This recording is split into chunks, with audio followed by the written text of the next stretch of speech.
Chapter 13.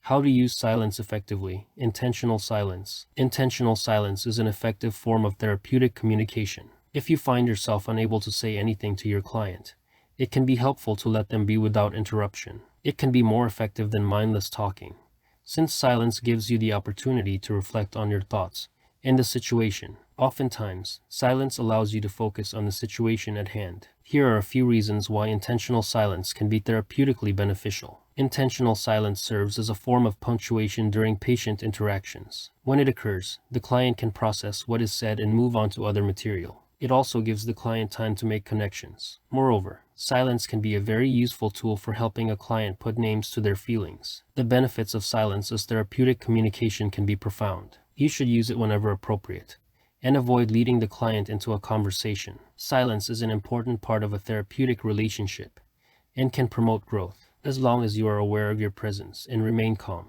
This form of silence can help your patient process health changes. It also provides the opportunity for your patient to process their feelings and reflect on their condition. For the clinician, this type of therapy is an excellent tool to help their patient express their emotions and deal with stress. A nurse can bring silence to the client's attention and then make it part of the therapeutic process. The benefits of intentional silence as therapeutic communication are immense. It helps a patient to think about the next topic. It gives them the chance to reflect on their situation and their own feelings. As a result, it can be effective in forming deeper positive relationships. It's important to keep in mind that silence can be a powerful tool in psychodynamic therapy. If you're interested in learning more about intentional silence as a form of therapeutic communication, consider reading this article. The process of using silence in group therapy is similar to that of individual therapy. It gives clients a space to practice mindfulness. It also allows the client to reflect on his or her own feelings and to clarify their own. As a result, silence in group therapy may be a good way to create an environment where people feel comfortable, safe, and relaxed. If a group is unable to communicate with each other, they will not be able to reach a productive solution. Open-ended questions. Silence as therapeutic communication and open-ended question techniques are two methods for communicating with patients in your care. Open-ended questions encourage more detailed answers than closed-ended ones, and they foster greater information about the patient's emotions, thoughts, and behaviors. They also facilitate more open ventilation, which is critical for patients undergoing mechanical ventilation or intubation. However, open-ended questions are not enough. To be effective, nurses should be aware of when to use closed and open-ended questions. Using open-ended questions allows you to continue the conversation. You can ask a follow-up question if necessary, so that the other party has ample opportunity to expand on the topic at hand. This method of open-ended questioning is highly recommended for facilitating the therapeutic process, as it allows the speaker to reveal more information about themselves. It also encourages the other person to elaborate on their responses,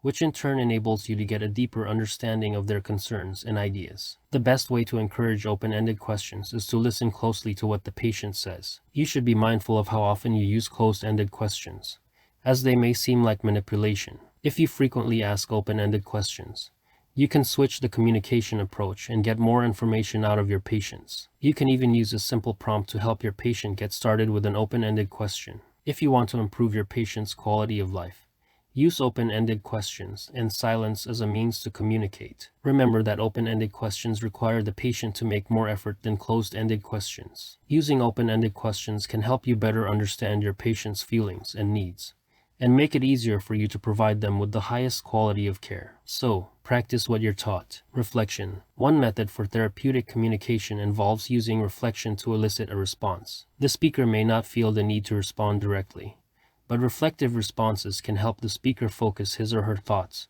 and words. This can be a very helpful tool if the speaker is feeling frustrated, angry, or otherwise struggling to express himself or herself. Using reflection can be as simple as mirroring what the speaker says. In doing so, the speaker feels heard and can continue speaking. Nurses who use reflective techniques may ask patients for their input on certain issues. The purpose of this approach is to encourage thoughtfulness in the patient and to encourage autonomy. Reflection has a number of positive effects. In addition to encouraging thoughtfulness, it can also encourage the patient to take control of their healthcare. In addition to encouraging thoughtfulness, reflective communication helps the nurse to provide a patient with a sense of peace and comfort. A skilled listener can use reflection to gauge a speaker's feelings. Reflection is a way to increase a client's awareness of emotions and to label them. When a counselor has a varied emotional vocabulary, they can tailor the words they use to match the experience of the client. Reflection is a basic, yet effective, therapeutic communication technique. There are three main types of reflection.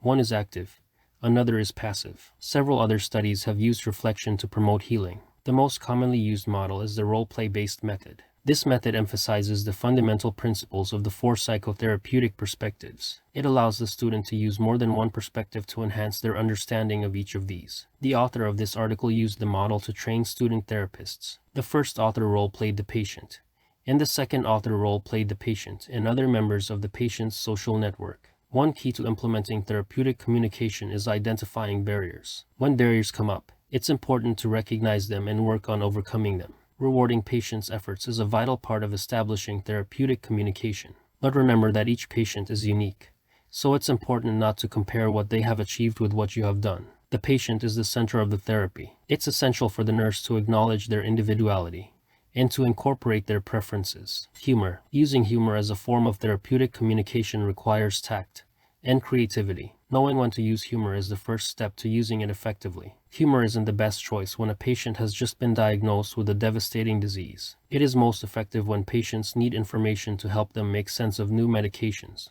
or side effects. But it's also important to know when to use humor in your clinical settings. Using humor in clinical settings has numerous benefits, including helping nurses deal with patients' challenging behaviors. It also creates a bond between patients and nurses, and can decrease feelings of depression, anxiety, and embarrassment. Using humor is a therapeutic communication technique that can be planned or spontaneous, but can have lasting benefits.